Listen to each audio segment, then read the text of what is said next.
সবার প্রতি রইল অবিরাম ভালোবাসা এবং ঈদের অগ্রিম শুভেচ্ছা।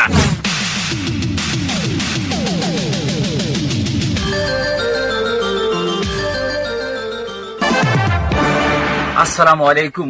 এই মুহূর্তে দেশে এবং দেশের বাইরে থেকে যারা আমার এই ভিডিওর সামনে এসে প্রিয় মানুষটার গা ঘেঁষে দাঁড়িয়ে অথবা বসে, আবার কেউ জীবনের ঝুঁকি নিয়ে পাশের বাড়ির জানালায় উকি দিয়ে আমার কথাগুলো শুনছেন, সবার প্রতি রইল অবিরাম ভালোবাসা এবং ঈদের অগ্রিম শুভেচ্ছা।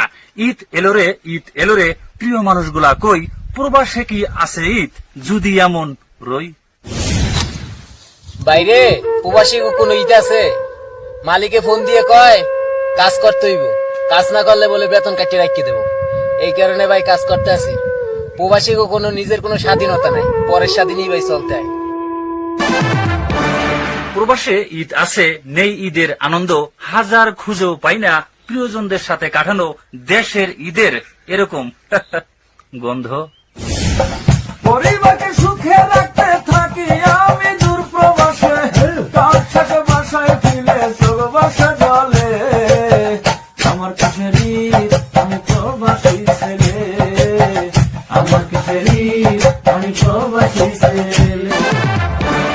প্রবাসে মিলে না মায়ের হাতের মধুর রান্না করা খাবার, মিলে না ভালোবাসা ভাই বোনার বাবার। বাবা মা ছাড়া ঘর যেমন ঘর না, ঠিক তেমনি প্রবাসে ঈদ হলেও প্রিয় মানুষগুলো ছাড়া আসলে তাকে ঈদ বলে না।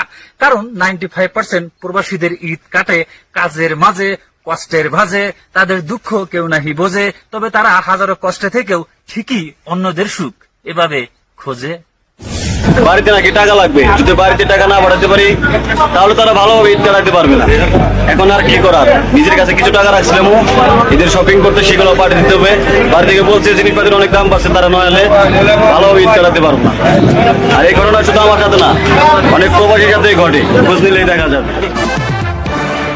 সময় যখন খারাপ হয় তখন নিজের ছায়াও নিজেকে অনেকটা আঘাত করে।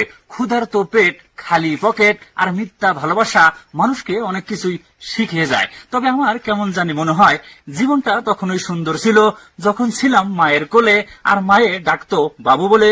বুঝতাম না জীবনের মানে, ছুটতাম না হয়তো এরকম স্বপ্নের টানে। ভাই রে, দুবার বাড়ির গরম রে ভাই।